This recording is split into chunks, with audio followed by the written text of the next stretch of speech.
معلومات نہیں فرما رہے، کسی کی معلومات حاصل کر لیں کہ معلومات کا میں آپ کو کیا حال بتاؤں؟ رواجی طریقوں نے امت کو علماء سے مستغنی کر دیا ہے. کیا ضرورت ہے عالم کی؟ ایک بٹن دباؤ، جو سے چاہو مسئلہ دیکھ لو، جو سے چاہے حدیث دیکھ لو. حالانکہ تربیت صحبت کو چاہتی تھی. خدا کی قسم، صحبت تو انسان کے علاوہ کوئی مخلوق قابل صحبت ہے ہی نہیں. صحابہ نے آپ کی صحبت سے علم لیا ہے، تابعین نے صحابہ کی صحبت سے علم لیا ہے. مصاحبت تو اور تربیت تو کسی مخلوق سے ممکن ہی نہیں ہے سوائے انسان کے.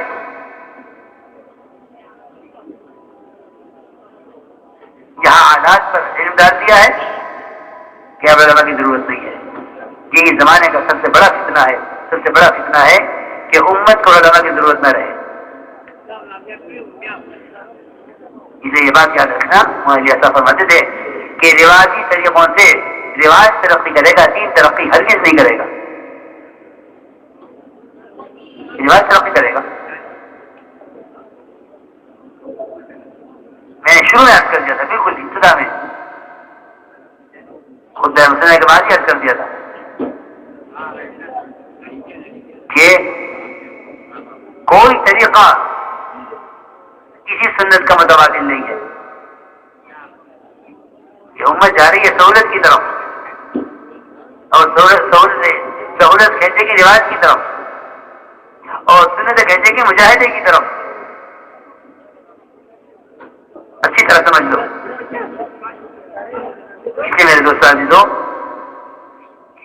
علم تو علماء کی صحبت سے حاصل کیا جائے گا. اللہ کے راستے کے نفر کے ساتھ تفقہ فی الدین کا کیا تعلق ہے؟ اللہ فرما رہے ہیں کہ یہ نکلے اللہ کے راستے میں یہ تفقہ فی الدین، تاکہ دین کی سمجھ حاصل کریں. وَلِيُنذِرُوا قَوْمَهُمْ إِذَا رَجَعُوا إِلَيْهِمْ، اور واپس آ کر مقامی لوگوں کو ڈراویں. کیا بھائی، مقامی لوگوں کو ڈرانے کے لیے ان کے نکلنے کی کیا ضرورت تھی؟ یہ بغیر نکلے بھی مقامی لوگوں کو ڈرا سکتے تھے. یہ کیا ضروری ہے کہ پہلے یہ نکلیں، اللہ کے راستے میں نکلیں اور تفقہ فی الدین حاصل کریں، پھر جا کر مقامی لوگوں کو ڈرا لیں. اس کے نفر کی کیا ضرورت ہے؟ اللہ کے راستے کا نفر لازم ہے اور متعدی ہے. اس آیت کے اندر دونوں چیزیں اللہ نے بیان فرما دی ہیں کہ لازم بھی ہے، متعدی بھی ہے، اپنے لیے بھی ہے، دوسروں کے لیے بھی ہے. یہ تفقہ فی الدین لازم ہے، وَلِيُنذِرُوا قَوْمَهُمْ إِذَا رَجَعُوا إِلَيْهِمْ یہ متعدی ہے کہ اپنے لیے بھی نکلنا ہے اور دوسرے کے لیے بھی فائدہ ہے. اس لیے میرے دوست عزیزو، حضور اکرم صلی اللہ علیہ وسلم نے اس علم کی مثال جو خود لے کر آئے ہیں اور ہدایت کی مثال باطل سے دے کر امت کو حرکت پر ڈالا ہے. یہ نہیں فرمایا کہ علماء کنواں ہیں، جس کو علم حاصل کرنا ہو کنویں پر آوے. یہ فرمایا کہ علماء انبیاء کے وارث ہیں اور میرے علم کی مثال بادل کی طرح ہے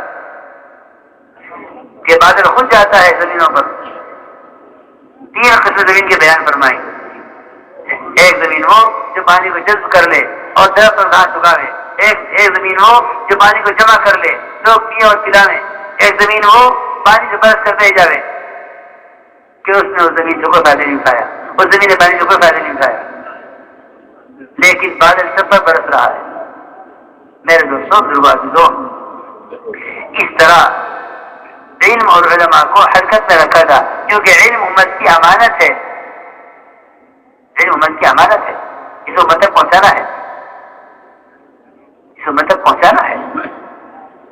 جیسے حضرت عمر رضی اللہ تعالیٰ عنہ کسی کو بھیجنا چاہتے گورنر بنا کر ملک سے باہر، اصل مقصود ہوتا تھا دین کی تعلیم دینا اور ان کے جو مسائل ہوں ان کو بھی حل کر دینا. اور ایک صحابی سے انکار ہی کر دیا حضرت عمر کو کہ میں تو گورنر کے لیے جاؤں گا نہیں، ہاں اگر آپ مجھے دین کی تعلیم دینے کے لیے بھیجنا چاہتے ہیں تو میں ساری دنیا میں جانے کے لیے تیار ہوں جہاں چاہ رہے اللہ کے نبی کو سکھانے کے لیے اور قرآن سکھانے کے لیے اگر آپ مجھے بھیجیں تو میں جانے کے لیے تیار ہوں، لیکن گورنری کے لیے میں نہیں جاؤں گا۔ میرے دوستو عزیزو، اپنے علم کو لے کر حرکت میں آؤ۔ رسول اکرم صلی اللہ علیہ وسلم نے اپنے ہر صحابی کو معلم بنایا تھا، متحرک بنایا تھا، معلم بنایا تھا، متحرک بنایا تھا، اور مزاج یہ بنایا تھا کہ دیکھو امت، علم امت کی امانت ہے، اسے امت سے بلا معاوضہ پہنچا دینا۔ علم امت کی امانت ہے، اسے امت سے بلا معاوضہ پہنچا دینا۔ کسی معاوضے کا مطالبہ نہیں کیا، بلکہ ابی بن کعب رضی اللہ تعالیٰ عنہ نے ایک بچے کو قرآن سکھلا دیا، اس کے بعد میں خوش ہو کر ایک کمان جو بہت عمدہ لچکدار لکڑی کی کمان تھی وہ پیش کی، اور بطور ہدیہ کے پیش کی ہے، پڑھانے میں کوئی معاملہ بھی نہیں ہوا تھا، بطور ہدیہ کے پیش کی ہے۔ عمر رضی اللہ تعالیٰ ابی بن کعب رضی اللہ تعالیٰ عنہ نے وہ کمان اپنے ہاتھ میں لے کر آپ کے خدمت میں حاضر ہوئے، آپ نے فرمایا کہ ابی اتنی عمدہ کمان کہاں سے آئی ہے؟ عرض کیا میں نے فلاں کے بھیجے کو قرآن سکھلایا تھا، اس نے مجھے ہدیے میں دی ہے۔ آپ نے فرمایا کہ ابی اگر اس کو لے کے جہنم میں جانا چاہتے ہو تو لے لو ورنہ واپس کر دو۔ حالانکہ ہدیے سے زیادہ پاکیزہ مال کوئی نہیں ہوتا، یہاں کوئی معاملہ نہیں ہوا تھا کہ آپ اس کو پڑھائیں گے آپ کو اور ہم آپ کو کمان ہدیے میں کمان دیں گے پڑھانے کے بدلے میں، کیونکہ جو چیز جو عمل کسی وظیفے کے ساتھ مربوط ہو جائے گا اس میں سے عمومیت ختم ہو جائے گی۔ ہر ایک کو معلم بنایا، آپ فرمایا بلغوا عنی ولو آیا، ایک آیت جس میں آتی ہو تو دوسروں کو پہنچا دو۔ یعنی صحابہ کرام حضور اکرم صلی اللہ علیہ وسلم کے حجرے میں جمع تھے، آپ نے ایک بات فرمائی، پھر یہ فرمایا کہ جو یہاں حاضر ہیں کمرے میں وہ باہر والے جو اندر نہیں آتے کہ ان کو پہنچا دیں، اتنا ہی، ایک آیت کی آتی ہو تو پہنچا دو، بلغوا عنی ولو آیا، ایک آیت کی آتی ہے دوسروں کو پہنچا دو۔ اسی میرے دوستو عزیزو، علم کو عام کرنے کے لیے اور امت سے جہالت کو ختم کرنے کے لیے حضور اکرم صلی اللہ علیہ وسلم نے اپنے صحابہ کرام کو مزاجی بنایا تھا کہ تم امت کو علم پہنچاؤ بلا معاوضہ، امت کو علم پہنچاؤ بلا معاوضہ۔ اللہ حضور اکرم صلی اللہ علیہ وسلم نے آپ کے یہاں سیکھنے کے لیے آتے لوگ، آپ صلی اللہ علیہ وسلم طلبا کو اپنے ساتھ لے جاتے کھلانے کے لیے، صحابہ آنے والوں کو اپنے گھروں میں لے جاتے کھلانے کے لیے، اور اس سے بڑھ کر بات تو یہ ہے کہ آپ صلی اللہ علیہ وسلم کے جتنے طلبا تھے وہ خود لکڑیاں کاٹ کے لاتے جنگلوں سے، اور آپ اور انہیں بیچتے اور ان سے بکری خریدتے، اور تازہ گوشت آپ صلی اللہ علیہ وسلم کی تمام ازواج مطہرات کے گھروں میں خود پہنچاتے۔ ایسے طلبا سے پڑھنے والے کہ وہ آپ کے سارے گھرانوں کا خرچہ اپنے ذمہ لیے ہوئے تھے، پھر ابو ہریرہ جیسے محدث کیوں نہ تیار ہوں اور مالک جیسے مفتی کیوں نہ تیار ہوں کہ وہ جنگل سے لکڑیاں چن کر لاتے، ان کو بیچتے اور انہیں بیچ کر جو سے آمدنی ہوتی اس سے بکری خرید کر گوشت کاٹ کے تمام ازواج مطہرات کے گھروں میں بھیجا کرتے، یہ مزاج بنایا۔ اس لیے فرماتے تھے عمر رضی اللہ تعالیٰ عنہ، اے قرآن سکھانے والوں اور اے دین سکھانے والوں، اس پر اجرت نہ لو ورنہ کمینے لوگ تم سے پہلے جنت میں داخل ہو جائیں۔ میرے دوستوں یہ بات یاد رکھنا کہ جو پڑھانے کا وظیفہ ہے یہ پڑھانے کا وظیفہ نہیں ہے، یہ وقت کا بدل ہے، یہ وقت کا بدل ہے، ورنہ خدا کی قسم دین کی تعلیم کا تو جنت کے سوا کوئی بدلہ ہے ہی نہیں، دین کی تعلیم کا جنت کے سوا کوئی بدلہ نہیں، یہ تو وقت کا بدل ہے۔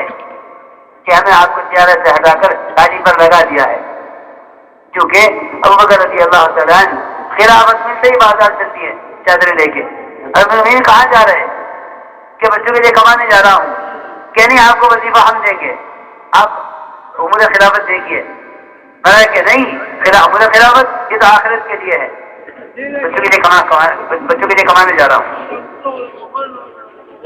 لوگوں نے کہا کہ امور خلافت پورے نہیں ہو سکیں گے، اس لیے آپ بیت المال سے یہ وظیفہ لے لیجیے۔ اللہ اکبر۔ ابوبکر رضی اللہ تعالیٰ عنہ فرماتے تھے کہ بعض والوں کو مشقت میں ڈال گئے، اتنا وظیفے سے فائدہ نہیں اٹھایا تھا بیت المال سے جتنا ابوبکر رضی اللہ تعالیٰ عنہ بیت المال کو دے کر گئے ہیں دنیا سے۔ حضرت رضی اللہ تعالیٰ عنہ خلافت کے زمانے میں تجارت کرتے تھے، اپنے بچوں سے فرما دیا تھا اس چکر میں نہ رہنا کہ باپ امیر المومنین ہے، مال آئے گا ہم نہیں کھلا دیں گے، خود کما کے خرچ کرو اپنے بچوں پر۔ حضرت عمر نے فرمایا تھا عبداللہ بن عمر سے کہ خود کما کے خرچ کرو، اس چکر میں نہ رہنا کہ باپ امیر المومنین ہے جو مال آئے گا سے بھی کھلا دے گا، یہ تو مسلمانوں کا مال ہے، میں نہیں چاہتا کہ میری اولاد مسلمانوں کا مال سے فائدہ اٹھا دے۔ اس ساری بات میں نے استعمال کی کہ اپنے علم کو لے کر حرکت میں آؤ، اپنے علم کو لے کر حرکت میں آؤ، اس سے خروج سے علم کے اندر رسوخ پیدا ہوگا، علم کے اندر رسوخ پیدا ہوگا۔ اور میرے دوستوں عزیزوں، اللہ کے راستے کے نفر سے بات کے اندر اثر پیدا ہو جائے گا، کیونکہ اللہ کے راستے کا جوہر وہ بات کے اندر اثر پیدا کر دیتا ہے۔ اثر کو حفظت پڑھا کرو، ایسے حفظت میں ہے کہ نکلنا اس لیے ضروری ہے تاکہ جمود ٹوٹ جائے امت کا جمود، یعنی ٹھہراؤ نہ رہے امت، اس لیے نکلنا ضروری ہے۔ تو میں نے عرض کیا کہ نفر کا حکم تو سب کے لیے ہے کہ سب نکلیں، لیکن ایک بار کی نہ نکلیں، کیونکہ دین کے دوسرے شعبوں کی خدمات بھی ان کے ذمہ ہیں۔